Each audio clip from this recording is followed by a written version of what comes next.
Good morning, everyone. Nice to see all of you this morning on a beautiful day for us in San Diego. Today's our Nirvana Day service, so welcome. We will begin with a fruit and floral offering by the high school class.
Thank you very much. As I said earlier, today is our Nirvana Day service, which commemorates the passing of the historical Buddha Shakyamuni. The actual day is February 15th, but today we are observing Nirvana Day service. There's a lot going on today. There's a Super Bowl.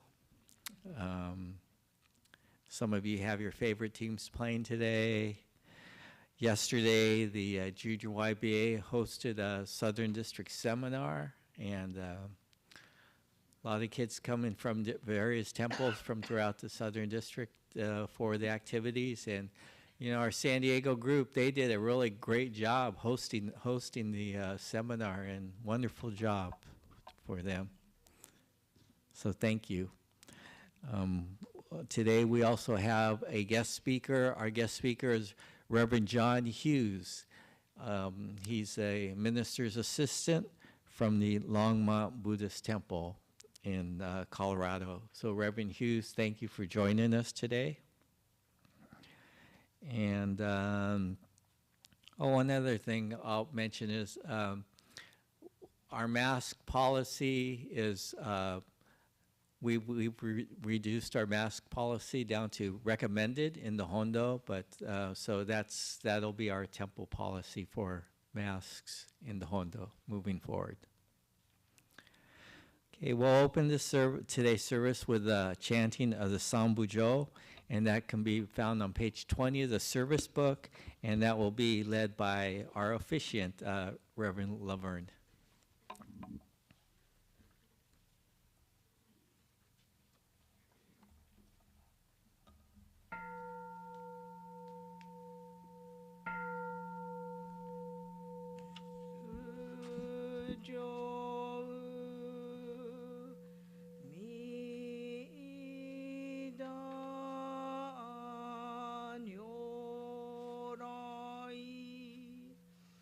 Ni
Hyobyaku, intention of today's service.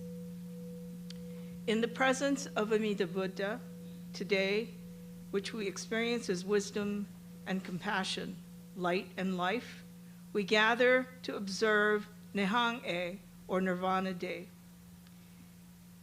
the crossing of Shakyamuni Buddha to the other shore. In life, we flow and turn in the three worlds of delusion and are unable to sever the bonds of desire and detachment. However, in death, we discard them and enter into our original nature, becoming a true and real being of deep gratitude and indebtedness. May the fragrance of the incense today remind us of Shakyamuni's spirit and teachings that still permeates our lives. May the beauty of the flowers symbolize the compassion of Amida Buddha that surrounds us, and may the light on the altar guide us towards Amida's vow of awakening. We humbly join our hands together as we celebrate Nirvana Day, Nihang-e. Please join me in Kansho. Namo Amida Butsu, Namo Amida Butsu, Namo Amida Butsu, Namo Amida Butsu, Namo Amida Butsu, Namo Amida Butsu.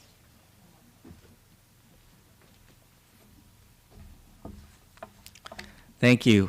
We will now have the sutra chanting Junidai on page 23 of the service book.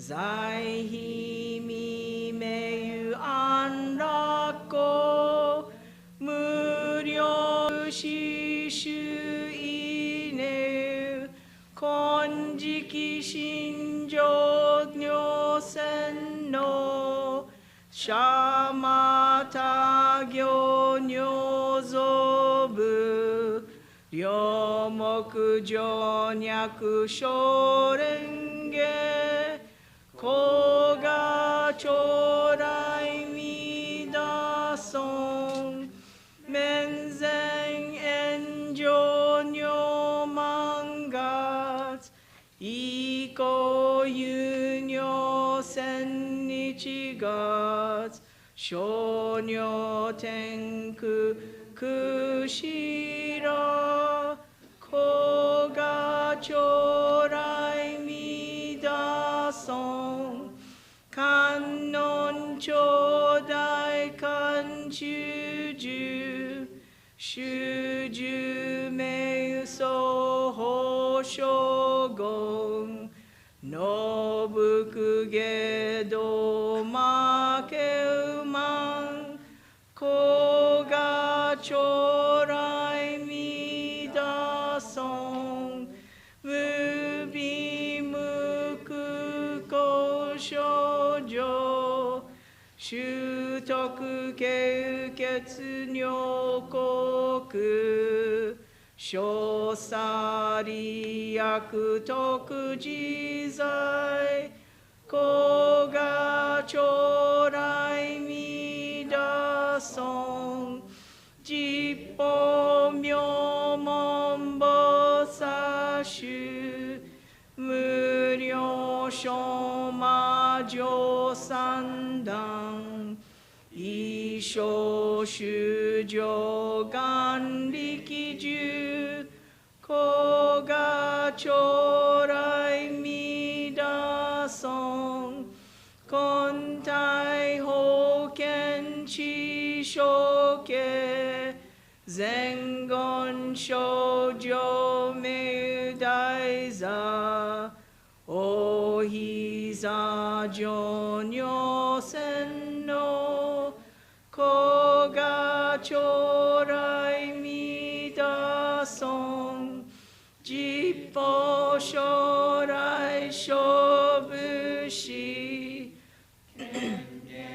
地図し安楽戦後尊厳上空行子が将来みだそん小無常がと薬尿水月伝尿路一種説法無名字子が将来みだそん非尊部説無悪名薬無尿人悪道夫修人死心教非尊子が将来みだそん非尊無量法勉強無少種悪知識往生不体死亡大子が将来みだそん仮説非尊空独自修善無変尿海水小逆前言小乗車エセ修上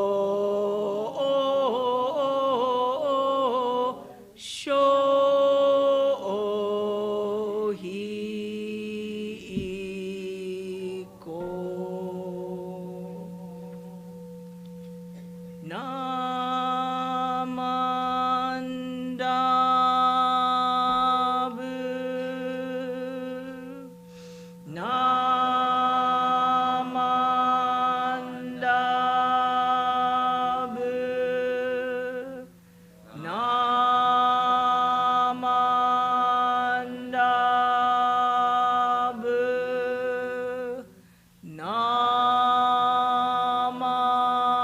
ンダ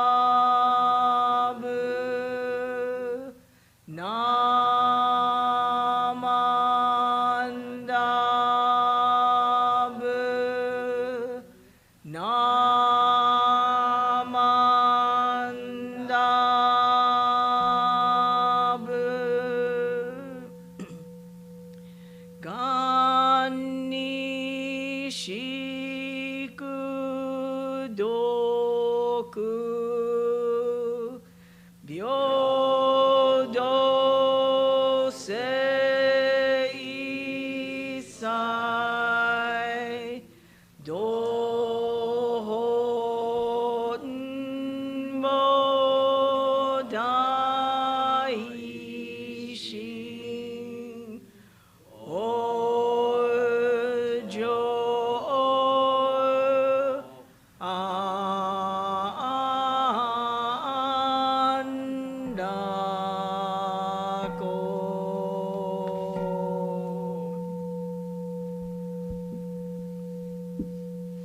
Namo Amida Butsu, Namo Amida Butsu, Namo Amida Butsu, Namanda Butsu, Namanda Butsu, Namanda Butsu, Namanda Butsu.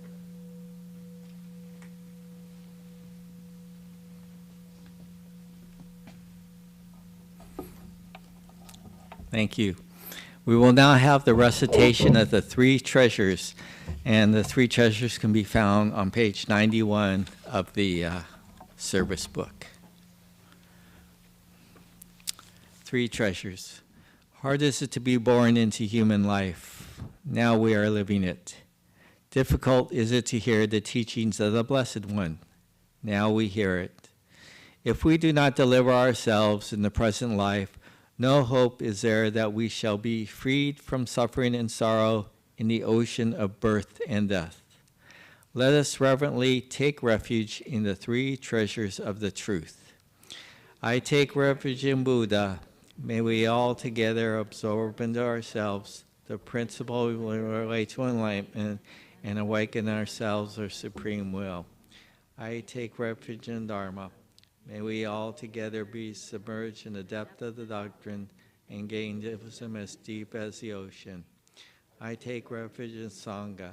May we all together become units in true accord in your life of harmony, in the spirit of universal brotherhood, freed from the bondages of selfishness. Even through ages of myriads of kalpas, hard is it to hear such an excellent, profound, and wonderful doctrine. Now we are able to hear and receive it. Let us thoroughly understand the true meaning of Tathagata's teaching. Namo Amida Butsu. Namo Amida Butsu. Namo Amida Butsu. Namo Amida Butsu. Namo Amida Butsu. Namo Amida Butsu. Thank you. We will now have incense offering by our temple representatives, starting with Dharma School students, Paulina Covarrubias.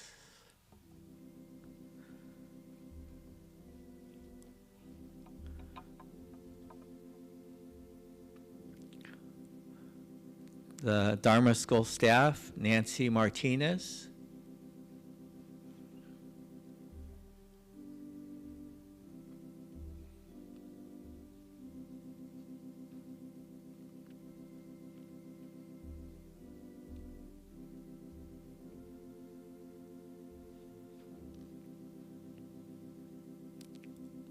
The junior YBA, Eva Yamamoto.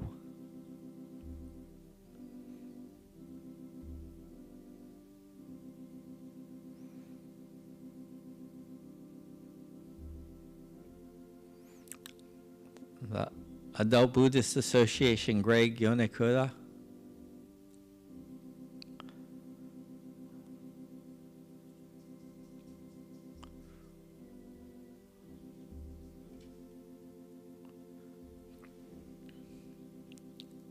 Buddhist Women's Association, Aki Tomiyama.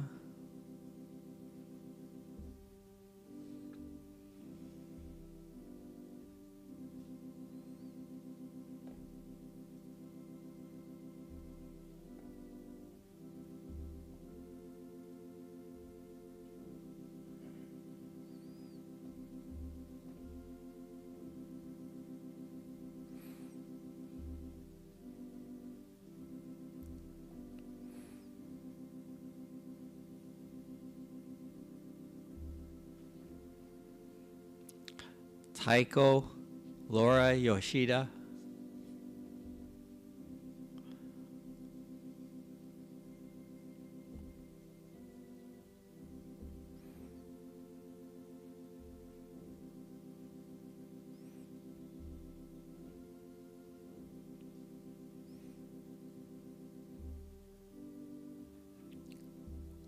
Komon Joyce Teague.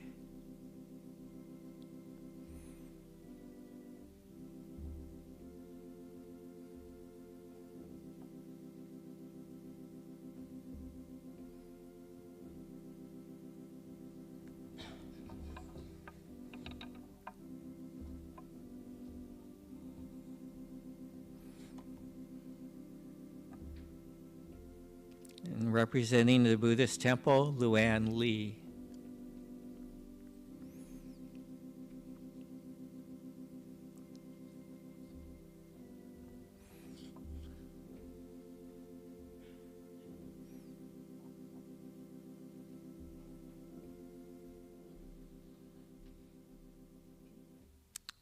Thank you.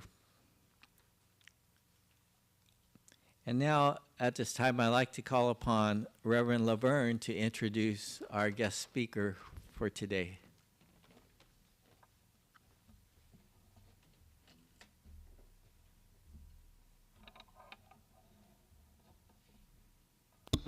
Good morning, everybody. I am very pleased to introduce our guest speaker for our Nirvana Day service today. I can't tell you exactly when I met Reverend John, but I think it was probably at Jodo Shinshu Center during one of our MAP trainings. But I think the last time I saw him was actually probably before I came to San Diego at a Koji Buddhist temple in Northern Virginia, and we had MA training on the East Coast. So I think John Sensei, that was the last time maybe we saw each other. So I was very pleased when Smitty Sensei announced that Reverend John was going to be our guest speaker. Reverend John, his wife Nancy Edmonds, they have between them 5 children and 8 grandchildren, and they're very, very lucky to live within a 20-mile radius of their home in Firestone, Colorado. And they spend a lot of time with their grandchildren at sporting events, plays, concerts, all kinds of activities, family holiday gatherings. And Reverend John had his own business until actually not quite a year ago, almost a year ago. Because of COVID, the market for his business collapsed. And so he decided that he was going to close the business and retire. So he did so in April of 22. Reverend John has remained close to where he was born and raised. He was actually raised in the Roman Catholic Church in Montrose, Colorado. He's the oldest of 7 children, 5 boys and 2 girls, and spent his childhood not very similar to mine. He herded sheep, rode horses, and hunted, fished, and skied in the mountains. His introduction to Buddhism started in high school when he first read Siddhartha by Hermann Hesse, and some of you may have had a similar experience.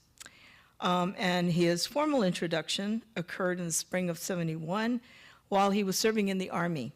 And the introduction was actually to a Nichiren school of Buddhism. And after several decades after he was first introduced to Buddhism, he and Nancy started attending the Longmont Buddhist temple. And that was, about 12 years ago maybe by now. And then after a few months of being there, he decided he was very interested. He wanted to study more. And so Reverend Carol O'Dowd invited him to become a minister's assistant. And so, again, like I said, that's where I met. Reverend John was at the Jodo Shinshu Center several times. And he got his Tokudo ordination same time as Reverend Smitty did, back in 2016, I think. Yeah, she went the one after me. She should have gone in front of me. Okay.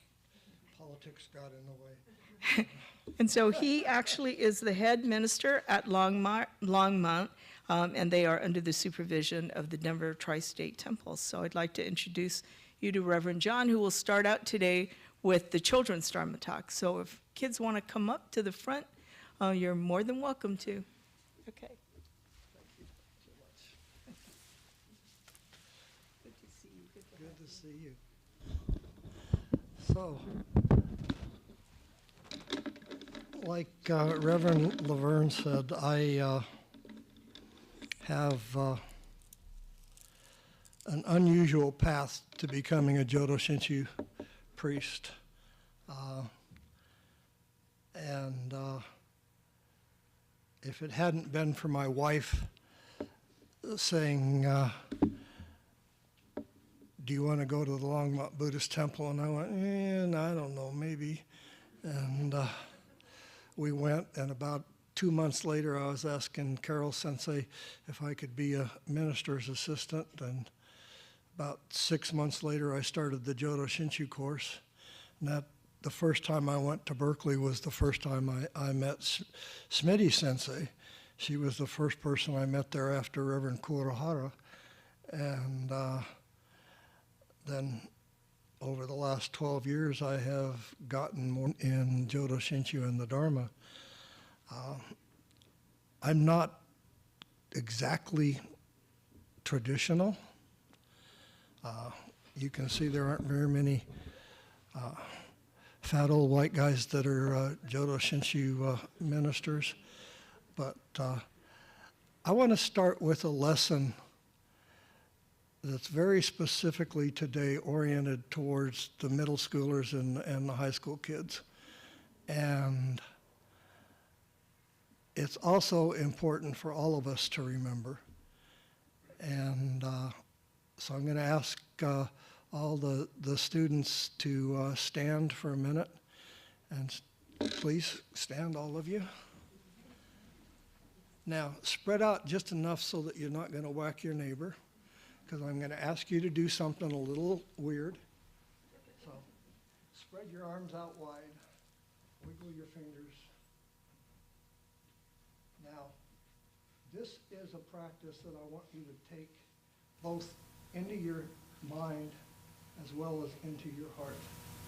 Give yourself a big hug. And repeat after me. I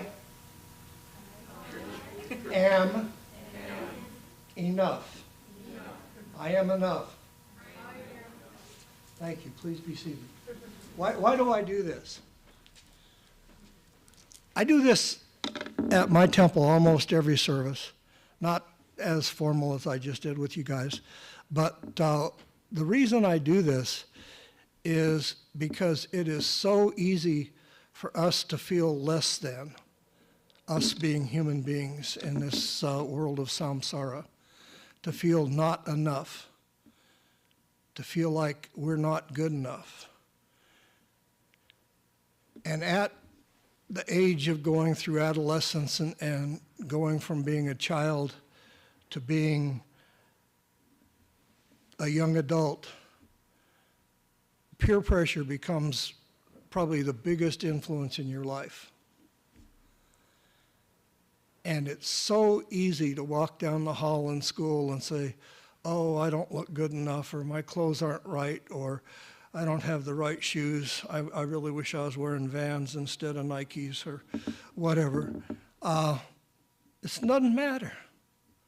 Don't worry about what the other kids think about you, because the truth is they're not. They're not thinking about you. They're worrying about what you think about them. So just really honestly put this in your heart, and whenever you're feeling the slightest bit less than, call it up and say, I am enough, because you are. You are enough. Thank you. So Nirvana Day. First slide. Oh, you're already to the second slide. Great. Okay.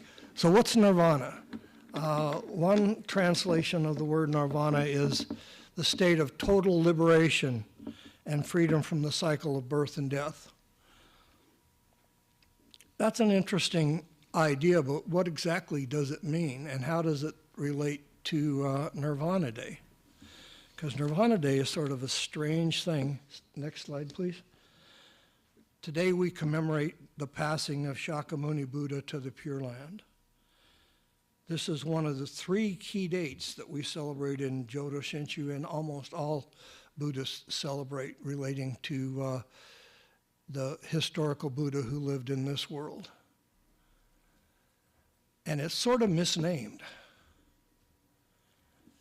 because Nirvana Day is really Parinirvana Day. Do any of you guys know what Parinirvana means? Have you heard that term before?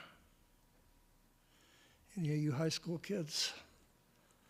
Parinirvana means, literally translated from the Sanskrit, enlightenment without a remainder. And we'll get to that in a minute.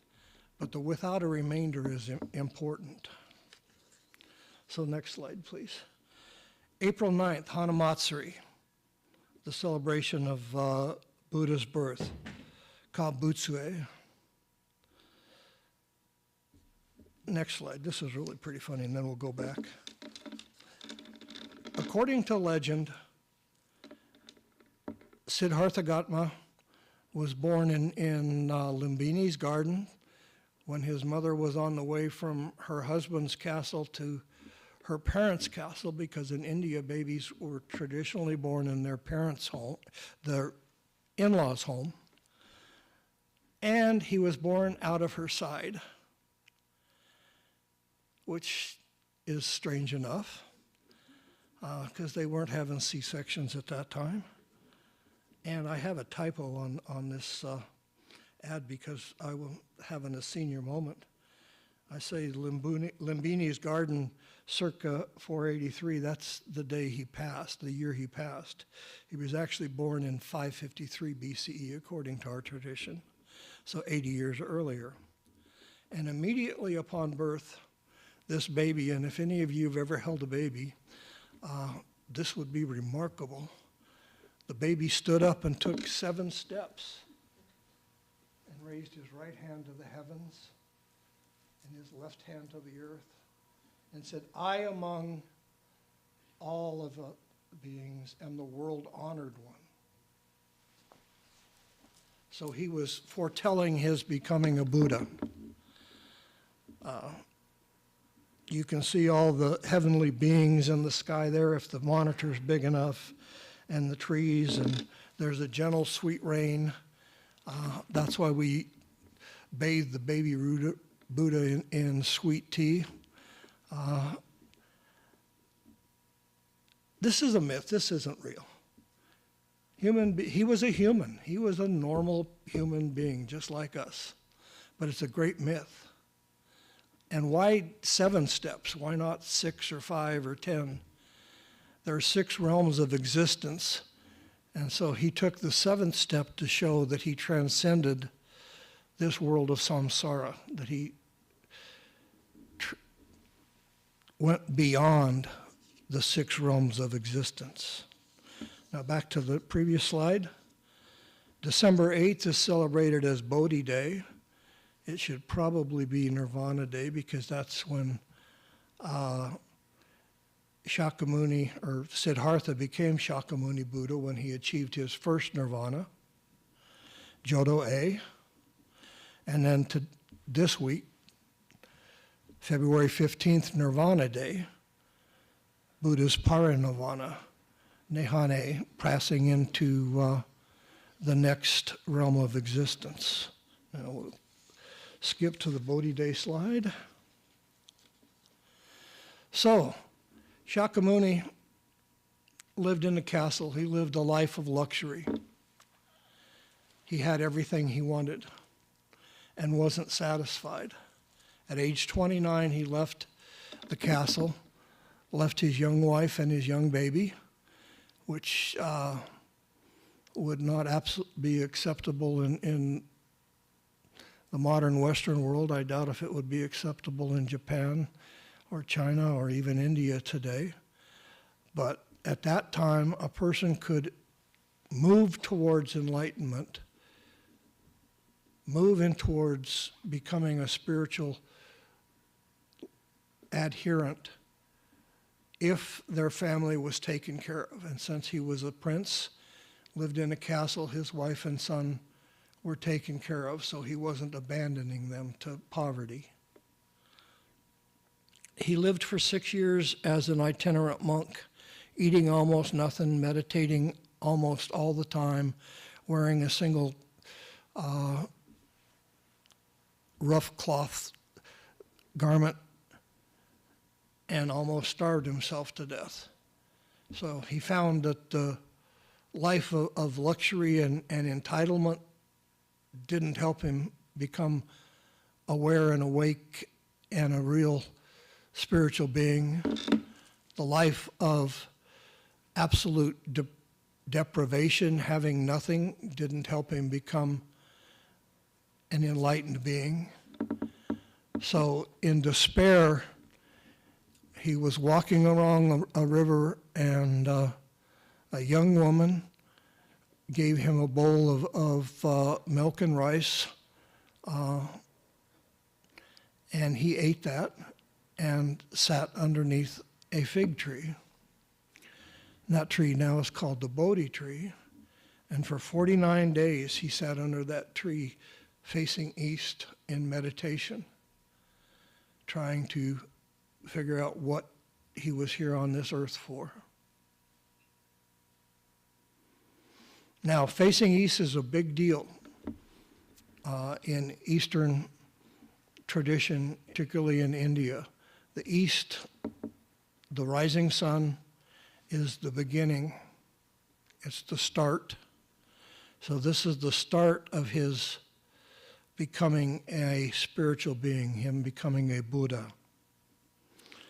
And this is Nirvana with a remainder. And it was a remainder because he was still a human being. He still ate and slept, and in all likelihood got angry, and in all likelihood used inappropriate words from time to time. He was a human being. He was just a lot farther along the path than most of us are. And he recovered more quickly. But he was still attached to samsara, this world. Next slide, please. So this is a famous photo from a public service documentary called The Buddha, narrated by Richard Gere. And this shows Siddhartha sitting under the Bodhi tree and the morning sun as the sun arises, and he realizes enlightenment. Next slide, please. So then, this is the middle of the time. He faced east. Now he exists in the world, because when he became enlightened, he had a choice. He had a choice to be a Buddha and to leave this world and become a celestial being, or to teach the Dharma. And he chose to stay in this world and teach the Dharma. He spent 45 years carrying the Dharma among the followers in India and Nepal. And his first teachings were the middle way. So affluence and entitlement didn't work. Deprivation and having nothing didn't work. Everything in moderation is the teaching of the middle way. The Four Noble Truths. We live in a world of suffering. Not our choice, not maybe what we would want, but we don't have any choice. This world embodies suffering. The cause of suffering, usually translated as attachment. I don't like that word. I like the word addiction. Our addiction to trying to keep things the same is what causes suffering, not pain. Pain, you can cause me pain. I cause me suffering. Third noble truth, there's a way out of suffering. And the fourth noble truth is the Eightfold Path. Again, translated right. I don't like right because as dialectic as English is, when I say right, you think wrong. It's not right that way. It's skillful. It is the best I can do. And it's not thou shalt and thou shalt not. It is I will endeavor. I'll do my best. And when I fail, I will do better next time. and if necessary, I'll make amends. If you ever have to apologize to somebody, not with your mom standing behind you going, you apologize to your little brother right now, but have to face yourself knowing you did something you shouldn't have done and go to your friend or your significant other or your teacher or whomever and say, I'm sorry, I'll try not to do that again. That's a really good motivator to change your behavior, because I don't like apologizing. I don't like saying I screwed up, and I suspect most of you don't. So if you want to live a life that is as straightforwardly on the path as you can, realize when you've screwed up and go to the person or persons to whom you've harmed and apologize. That may help you change your behavior more than anything else. And if you learn that at 15, 16, 17, you'll be way ahead of me when I learned it at 40, you know. And I ran through life as a crazy, out of control, angry human being for too many years. Next slide, please. So during the time of the Buddha, there was an idea in Eastern thought in India that Nirvana, the enlightenment experience, was not becoming perfect. You didn't become this shining example that never made a mistake, never had desires or worries or anything like that.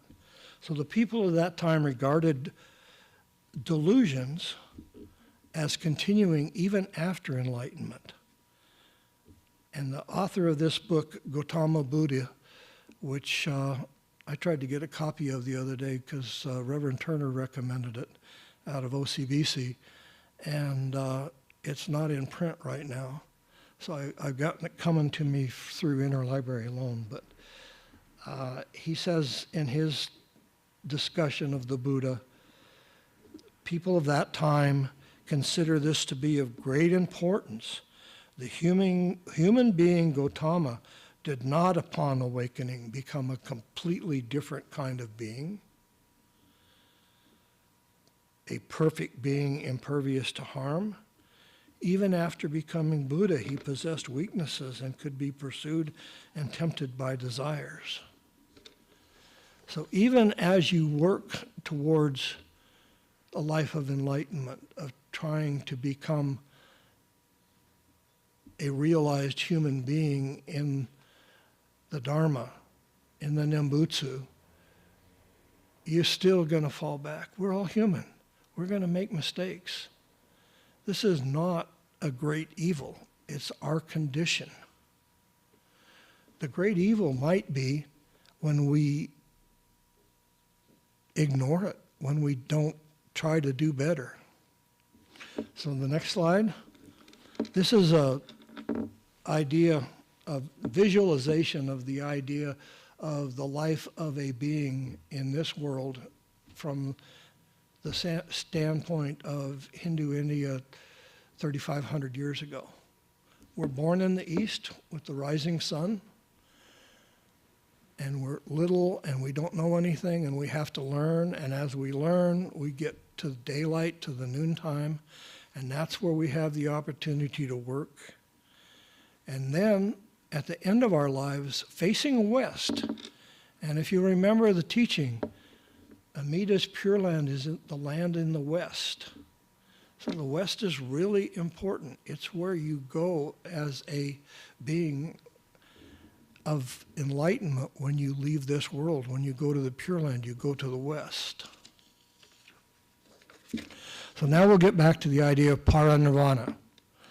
Paranirvana, the next slide, is the extinguishment of all desires, all attachments to this world, not like blowing out a candle, as you hear some people say, not as stuffing out a candle, but due to lack of fuel. We've run out of gas when we die. It's done. I've sat with dying people more than a few times, and I suspect a lot of you have too. And in the best of cases, they go very, very gently on, and their fuel has just been extinguished. Sometimes it's harder than that. But in the best of times, they've just had it and they let go and they move on. So extinguishment due to lack of fuel. Again, facing west, the direction of Amita's Pure Land, under the twin sala trees, and the next slide. He is surrounded by his closest advisors, the arhats and the monks and nuns that traveled with him. In the upper right-hand corner, there are kings and leaders, and then regular lay people. So he was inclusive. His Sangha was not capital S Sangha. That would be a few of us here that have been ordained. It was all of us. And the Jodo Shinshu Sangha is a lowercase Sangha. We're all on the path. We're all fellow travelers. And I think that's really important. Now, before we get to the last slide here, I've talked for a long time. Do any of you students have questions or comments or something I could clarify? Anything you'd like to either share from your own experience or that we could clarify for you? My sangha is used to talking back to me, so we have a small temple and I know them all personally, and so I know very few people here. So anyway, let's go to the next slide, please. Shakyamuni's deathbed address. Therefore be a light unto yourself. Be a refuge unto yourself. Take yourself to no external refuge. Hold fast to the truth as a lamp. Hold fast to the truth as a refuge. Look not for refuge in anyone beside yourself.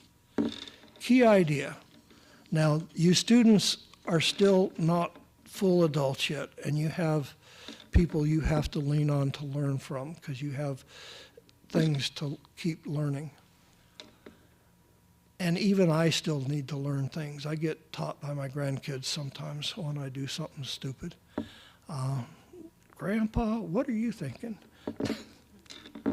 So, but your job in this world is to find your truth, to actually look at what's going on and find your truth.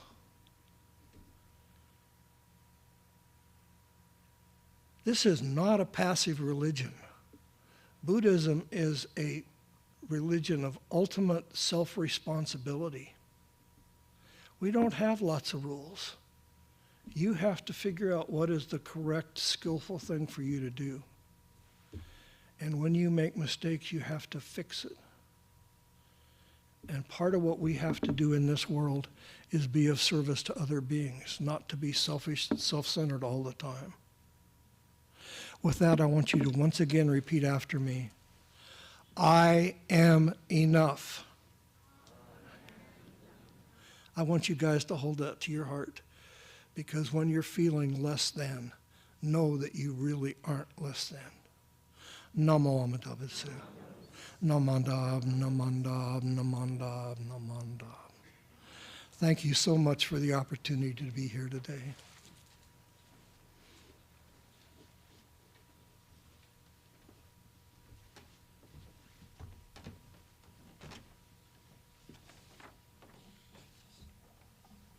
Thank you very much, Reverend Hughes, for your inspiring Dharma message on Nirvana Day, and for especially to the young people on thinking that having the mindset of I am enough, and to share your Nirvana Day message with us. At this time, I'd like to have everybody please stand for the recitation of our pledge. Our pledge is the insert found inside the service book, and it's written by our Gomonshu, Kojun Otani. Our pledge.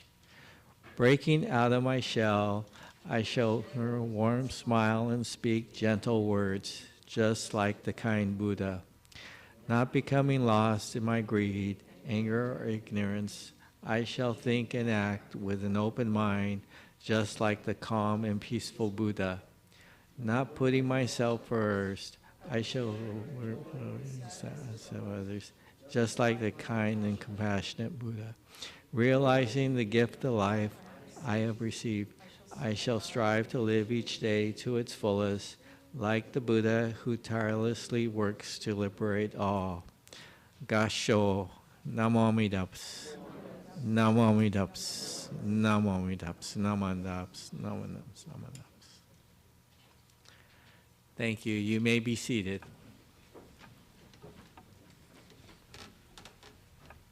At this time, I'd like to call upon our temple president, Luann Lee, who will introduce the board of directors for 2022, and Reverend Laverne will install the group.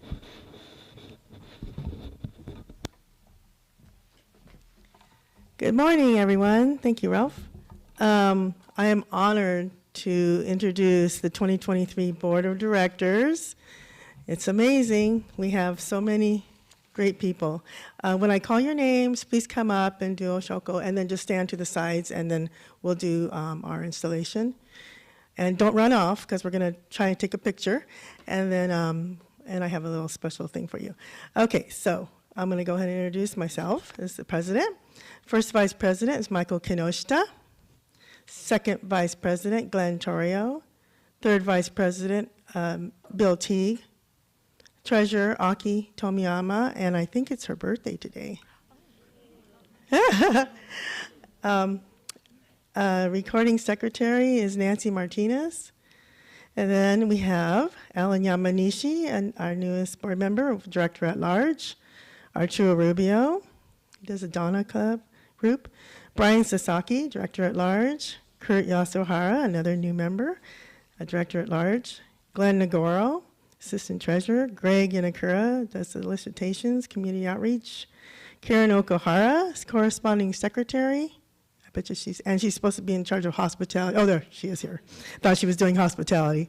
Katie Sumida does rep RRC. Ken Muraoka, Scouting Building Improvement Committee. Kimberly Cruz, who's out today, but she's on the board. Laura Yoshida does our event planning and organizes lunches. Mike Ong, director at large. Peter Matsuda, another new member, director at large. Ralph Honda, operations. And another new member, Sharon Sasaki, director at large. Also, I want to call up our representatives from the groups. Is for the ABA, Ralph Honda. The Buddhist Women's Association is Sue Moribe. Dharma School would be Roy Okuhara. Junior YBA is Sharon Kang. She's here. And Taika would be Ann Ong. So look at all this. Oh, so wonderful. Anyway, so remember, we're going to take a picture. And we're so lucky, right? So just after we take a picture, just please stand for just 1 minute. I want to give you something after that. Why don't you stand in the middle?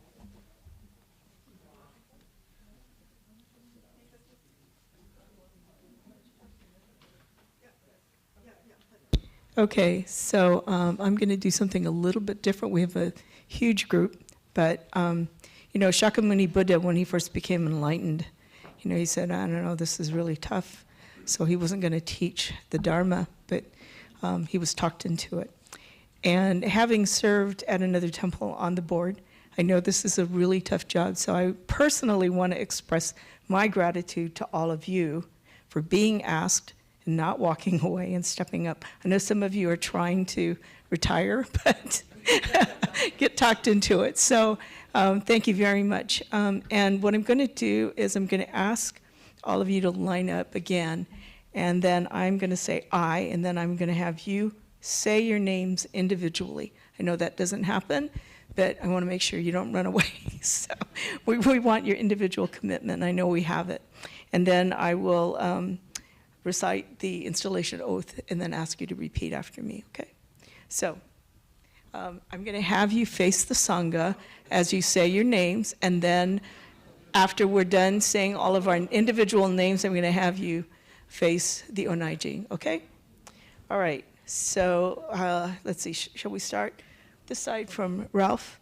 So I and Ralph Honda, and then Ann Ong, and then on the way down. Yep, it's an individual pledge. Okay, go ahead. So I.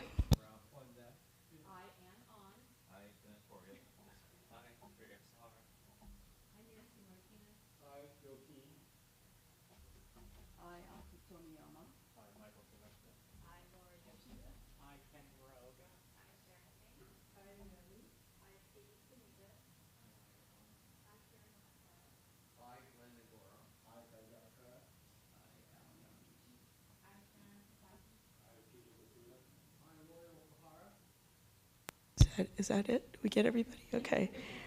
So, face the Onaijin and Amida Buddha. I agree to dedicate myself to working on the Board of Directors of the Buddhist Temple of San Diego. So we're pleased that you've agreed to take on the responsibilities of the board and to serve the temple and the Sangha in all of their activities. We'll be asking, and already some of you know that you'll be asked to devote much of your time and energies to serving as a board member and in supporting all the activities of the Buddhist Temple of San Diego.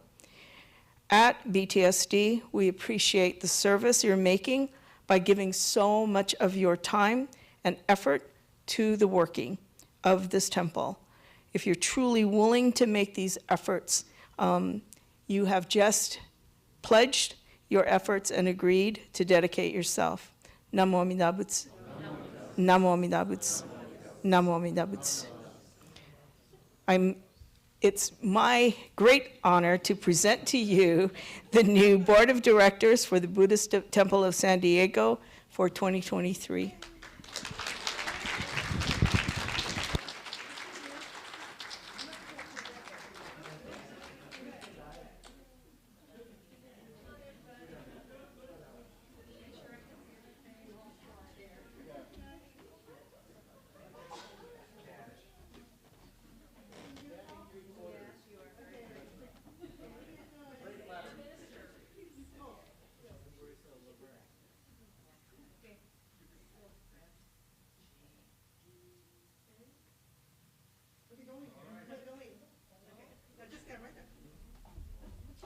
Okay, and I'm going to have Joyce and Yukari help pass out. They're going to get two things. One of them is okay, can you take out that one in the box? It's a candy. Yeah, that one. Okay, we want you to take that out and hold it on your forehead. It's a sucker. Haha. No, but really, I can't tell you. The other one is better. Okay, it is. I mean, look at these people. We have a gold mine here of leaders. And so, you know, we're gold, and they really do have a heart of gold. So they get gold. I can't give you gold, but it's gold candy. But anyway, I want to thank you guys so much. Just grab that one before you leave. But thank you so much for offering and for dedicating your life to helping the temple. So thank you.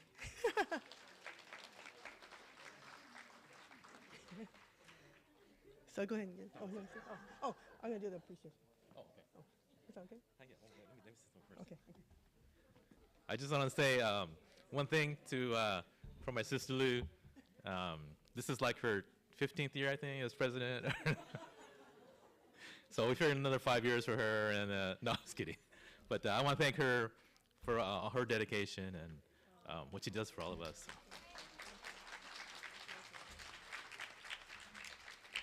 I'll pay him later.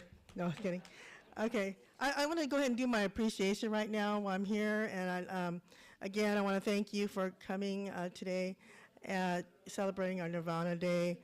On behalf of the Buddhist Temple, San Diego, I want to thank our guest speaker, Reverend John Hughes from Longmont, Colorado. We really thank him for taking time out of his busy schedule. He's retired now, but I'm sure he's busier than ever, to prepare and present his Dharma messages for us to listen to and enjoy and to think about. And I love the hug, the hugging that we are enough. We hope that he can bring his wife Nancy next time he comes to San Diego and stay longer. Thank you to Reverend Laverne and Imori for officiating today's service, and to Ralph Honda for chairing the service this morning, and to all the MAs that assisted with preparing for the service.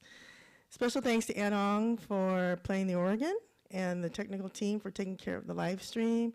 Thanks to Breven for ringing the Kansho.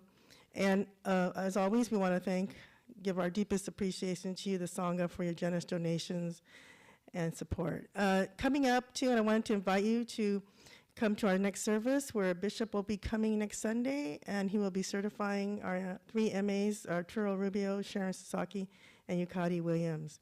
And then be on the lookout for an email from the temple, as there will be free workshops provided by the BCA next Saturday. So hope you can join us. Thank you so much.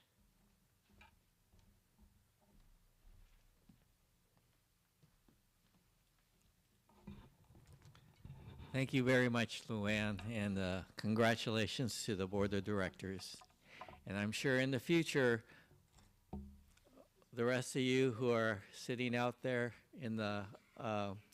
will be sharing with in your part in the board of directors in the future for the temple. So thank you.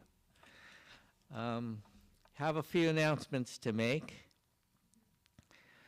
As Luann mentioned, next Sunday, the bishop will be here. Also, it will be the BWA's memorial service and the observance of the Lady Takeko Kujo. She was the founder of the BWA, or the Fujinkai, in Japan. So that will be next Sunday.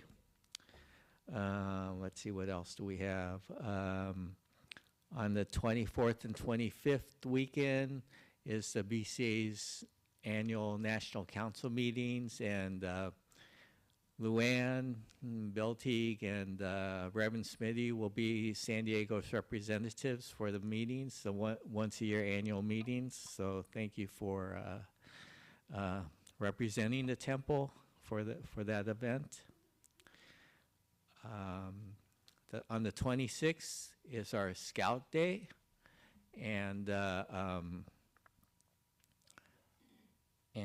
will be here at the temple. So we'll have a nice service for that. And then also that day, the BCA will have its annual Eitaikyo service, and that'll be held on Zoom. So if you're able to join in on that activity, you're welcome to do so.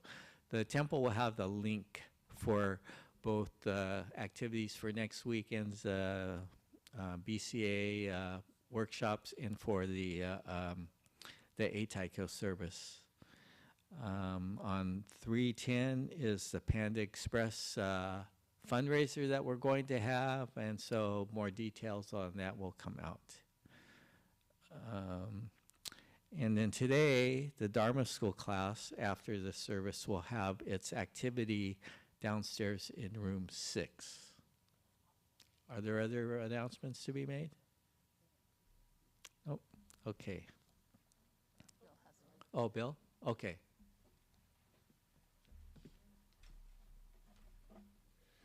So there's a handout on membership month, February being that, but I just didn't want to report that we're usually pretty laid back as far as encouraging folks to join the temple, but we have we did want to go ahead and give a gentle shove of some of you have been thinking about becoming members. And so far, we already have 6 new members in 2023, so we continue to hope that we'll add to that number. But thank you all. Hope that you'll consider it. Take care.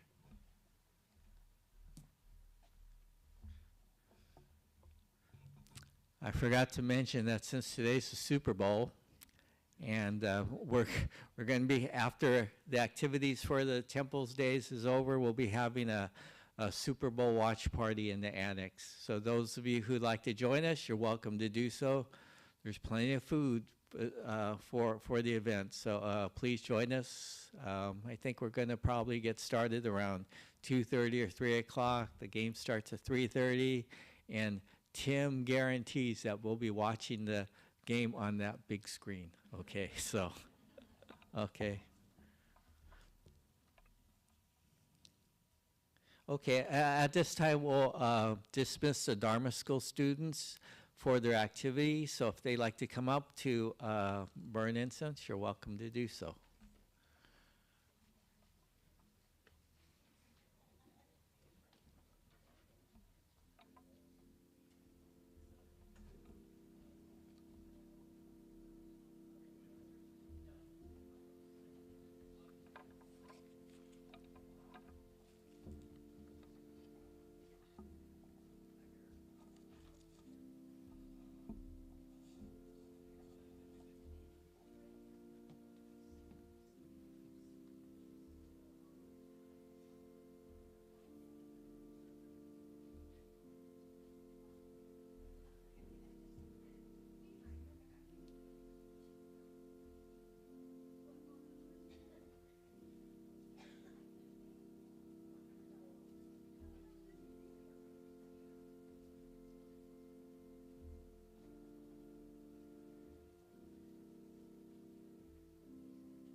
It will continue on with our Nirvana Day service, and that will begin with the recitation of the Vandana Tisarana, found on page 96, and Laverne will lead us in that recitation. Please join me from the beginning with Namo Tassa.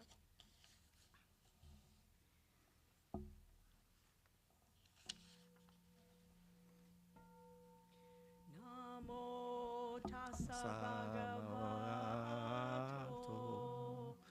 arahato samma sambuddhassa. Homage to him, the exalted one, the enlightened one, the supremely awakened one. Buddham saranam gacchami, Dhammam saranam gacchami, Sangham saranam gacchami. I go to the Buddha for guidance. I go to the Dharma for guidance. I go to the Sangha for guidance. Namo Kie Butsu. Namo Kie Ho. Namo Kie So. Please join me in Gassho. Namo Amida Butsu. Namo Amida Butsu. Namo Amida Butsu. Namanda Butsu. Namanda Butsu. Namanda Butsu.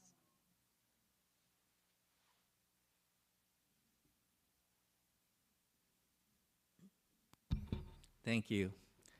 At this time, we will have the Dharma message from Reverend John.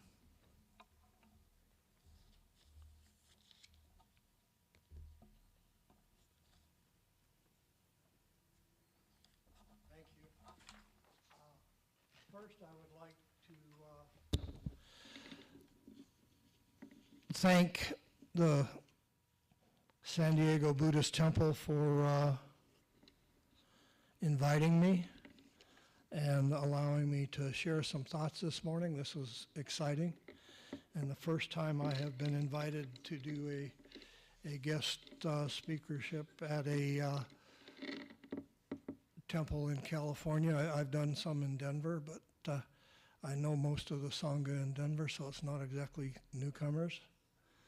Next, I'd like to thank a few individuals and the Sangha in general. Thank you, Luann and Ralph, for picking me up at the airport and dragging me around yesterday and introducing me to all the people and taking me out for sushi. I appreciate that very much. And to Ralph for picking me up this morning and giving me a ride in after Laverne Sensei's vehicle broke down. And then, of course, to Schmitty Sensei and Laverne for all the help and inviting me here, and for Bill Sensei for doing the audio-visual. We don't have the capability of doing that at Longmont, so I enjoy doing PowerPoints, and so I was excited for the opportunity. I hope it was at least a little bit useful. And to all of you for making me feel so welcome. Thank you very much. So good morning again. You heard my talk, so I'm not going to repeat the life of the Buddha. So what do we want to talk about today? We want to talk about what Shinran Shonin said was the reason that Siddhartha Gautama was born in this world, why he became Shakyamuni Buddha, and why he taught the Dharma for 45 years. There are three key sutras that are part of Jodo Shinshu.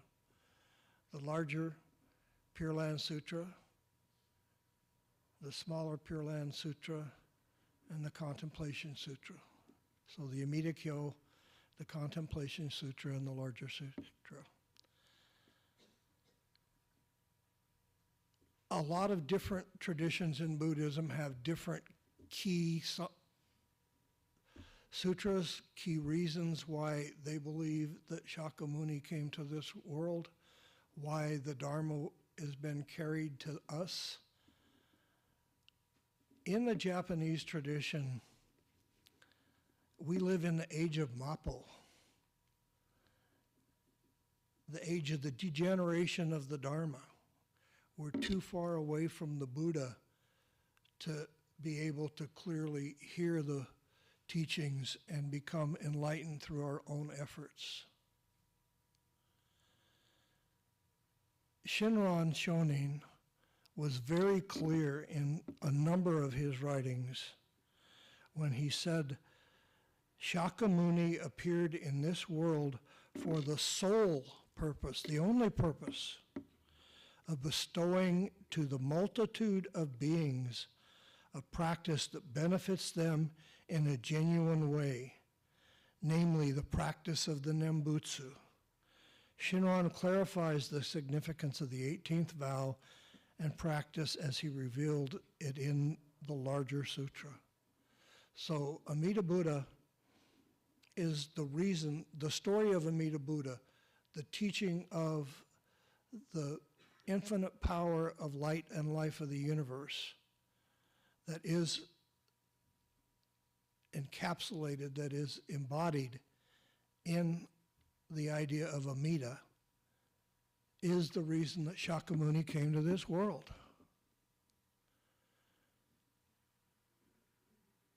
I don't know about any of you and how much any of the ministers ever talk about Mappo, about us living in the world, in the age of the degeneration of the Dharma.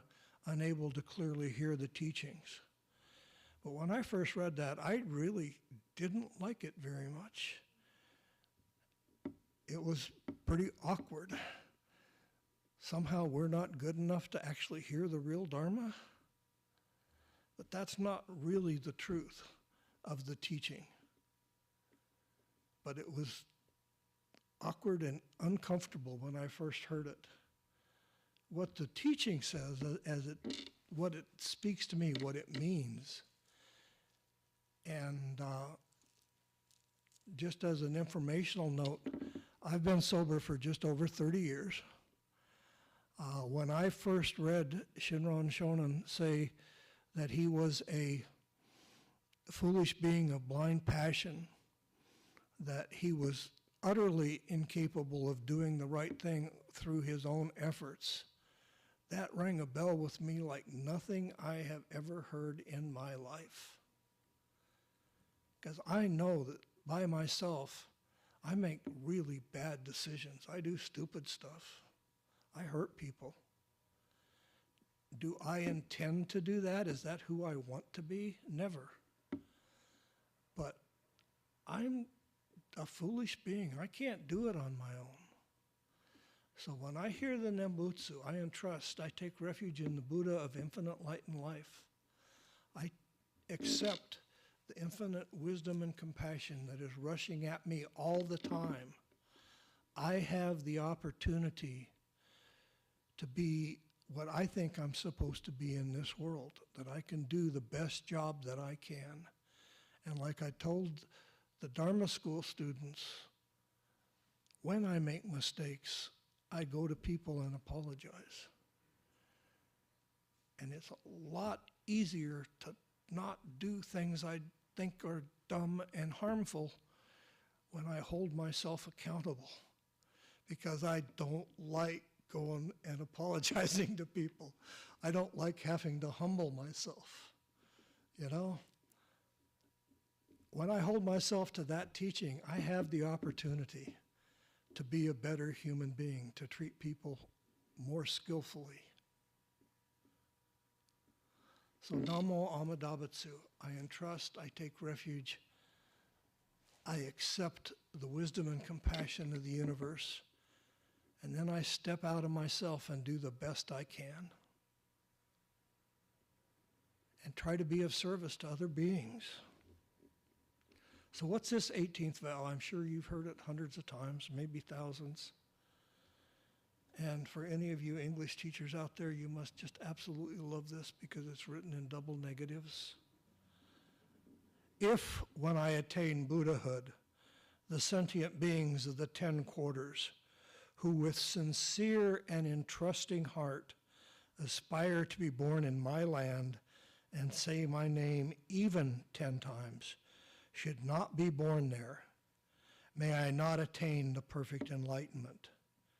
Excluded are those who commit the 5 grave offenses and those who slander the right Dharma. There are other important vows, but the Hongon, the primal vow, is the 18th vow. And if you get the opportunity and have the inclination, studying the larger sutra is a really amazing thing to do because there's an awful lot of information packed in there. Part of reading it, though, you have to remember when it was written and what society was like at that time, what it was like to be human 2,000 years ago. Because for all of the individuals in the room of the female persuasion, one of the vows says, if I am a woman, may I be reborn as a man to go to the Pure Land. I know some women that are ministers even, that have a lot of trouble with that. But what's it mean? Why did Amita say that?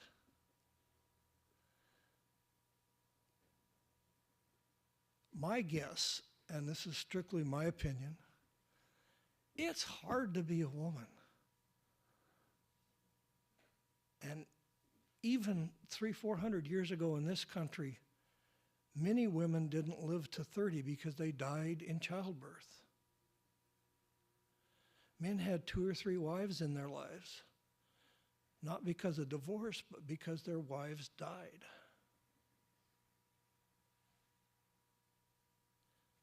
Childbirth is a really difficult thing, and women are vulnerable at that time when they have infants, when they are pregnant. Men don't have that same kind of vulnerability. We tend to be larger and physically stronger. That's not universally true. Some of you know Smitty. Smitty is a big, strong, powerful woman. I have known some very small, powerful women. And women can be extremely powerful, but most don't have the physical strength of men. I really think that the vulnerability of women in childbirth is probably the key reason for that vow. I'm not sure anybody agrees with me, but that's my story and I'm sticking to it. So Amida Buddha becomes revealed in the larger sutra. And the teaching is that saying the name once, Ichinen, one voicing is utterance. One utterance is single practice. Single practice is right practice. Right practice is the right act. The right act is right mindfulness.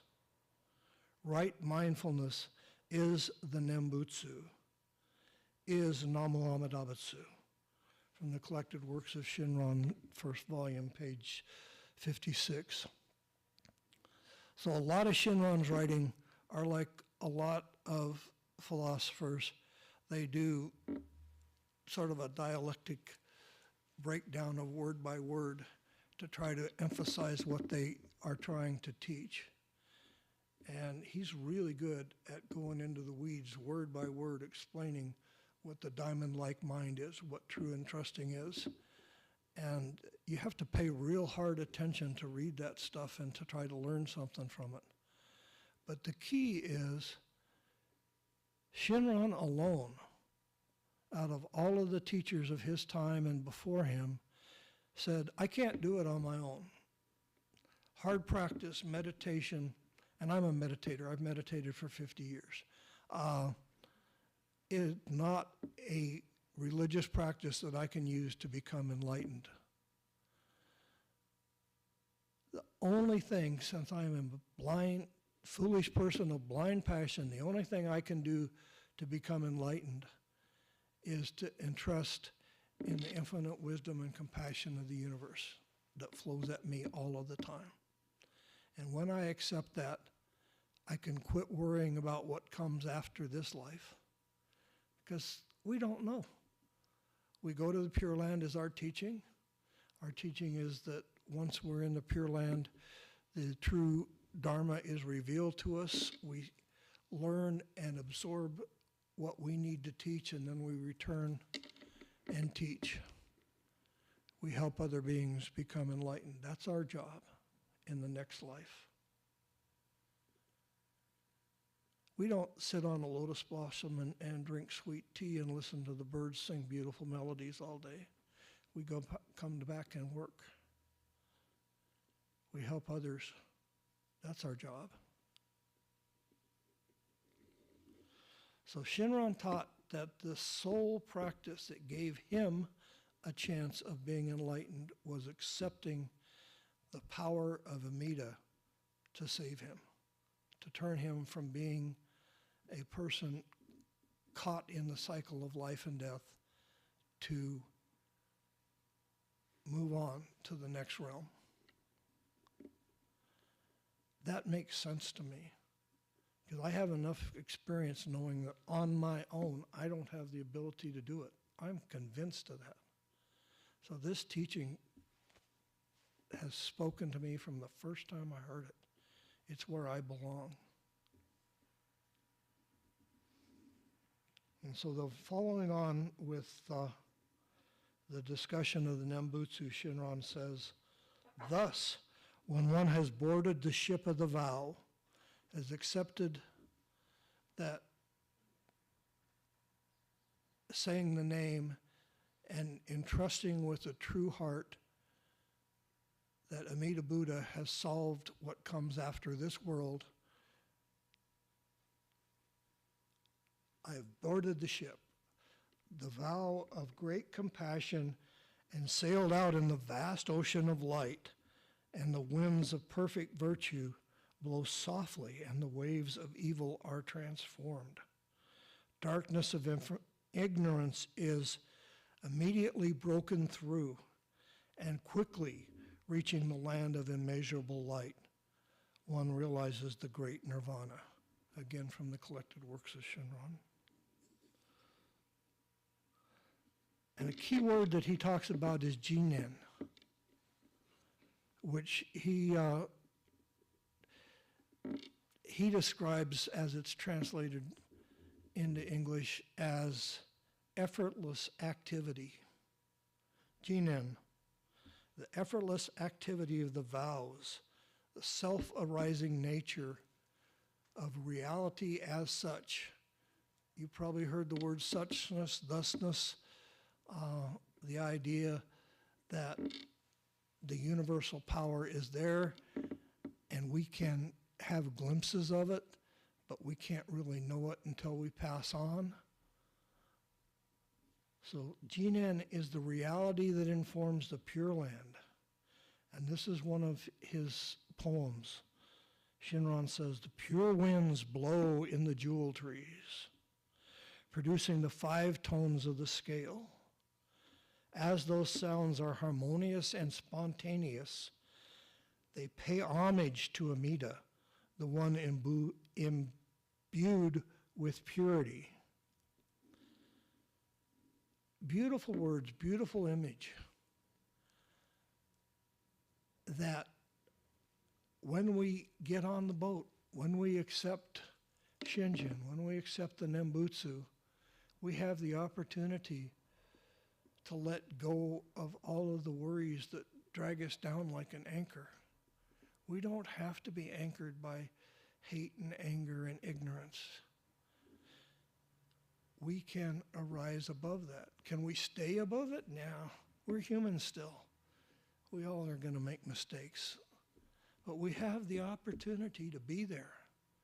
And when we find ourselves doing unskillful things, things that we should not, we have the opportunity to return to the Pure Land. We have the opportunity to go back to being a peaceful, helpful human being. One other little comment that had bothered me when I first started reading about Jodo Shinshu and the teachings of Shinran Shonin is the word evil. Because when we think about evil in this world, we think about Hitler, we think about unspeakable bad things, hurtful things, torture and stuff like that.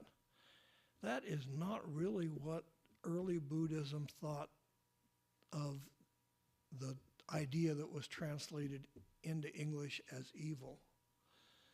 The specific meaning as it's used in the sutra is evil beings are wretched people, miserable, unfortunate ones. I would bet that every one of us at some point, some of us more often than others, have been wretched, have been miserable and unfortunate. So that's what we mean when you hear us talk about evil. It's not that you're vile and horrible. It's that you're caught in samsara and it's dragging you down. And you don't have to let it drag you down. So miserable and unfortunate, that is those who are unenlightened and in that state that Buddhism calls avidya or ignorance. We can be ignorant. It's really easy to be ignorant. We can be thoughtless. We can be caught up in our devices and in our own heads and daydreaming and whatnot. Or we can be here now. It's a choice we have not just every day or every week, but every moment. When you find yourself just sort of mindlessly checked out, check back in and be there. Instead of sitting around, some of you have probably observed this. When you're with your children and grandchildren, and they're sitting around, or with their friends in particular, around a table or in the den or something like that, and they're all on their phones, and they're chatting with each other on their phones. Get off your phone and be here. Engage with another human being.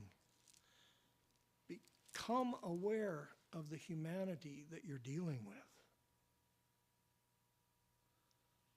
So in closing, the teaching the Buddha wishes us to entrust to posterity.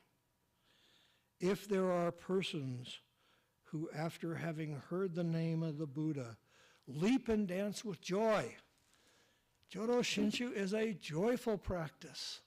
It's not a glum practice. Our future is decided. We have the opportunity to live this life as best we can. Leap and dance with joy, and are mindful that the Buddha, even once, know that they receive the great benefit, that is, they acquire unexcelled virtues from the larger sutra. We have the opportunity, so simple, hard, but such a simple teaching. Get out of your way, treat people well, be of service, and don't worry about what happens after this life. Take refuge in the Buddha. Please join me in Gassho. Namo Amida Butsu. Namo Amida Butsu. Namo Amida Butsu. Thank you.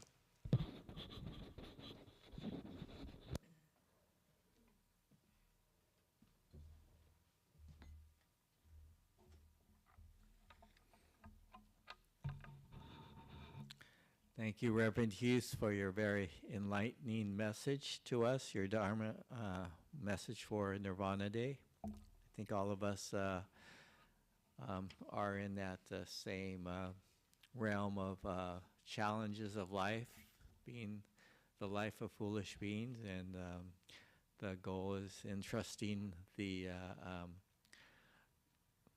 words of the Amida Buddha to help us to the other shore.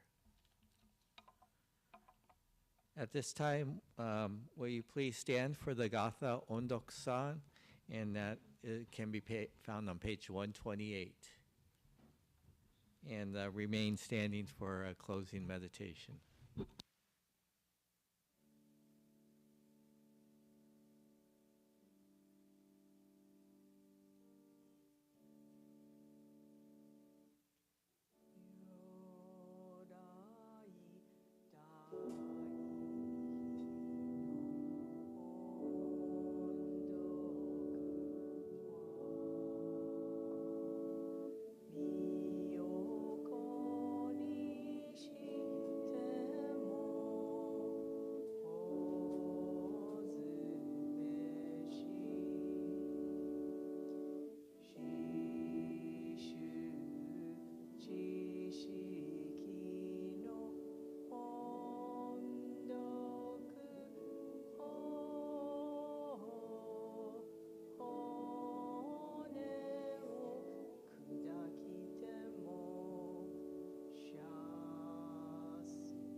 Closing meditation.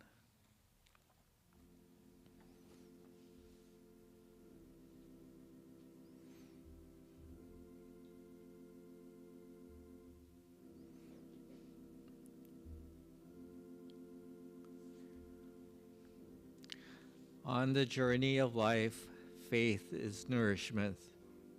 Virtue seeds are a shelter. Wisdom is its light by day, and right mindfulness is its protection by night. If a man lives a pure life, nothing can destroy him. If he has conquered greed, nothing can limit his freedom. Kansho, Namo Amitabs. Namo Amitabs. Namo Amitabs. Thank you. You may be seated.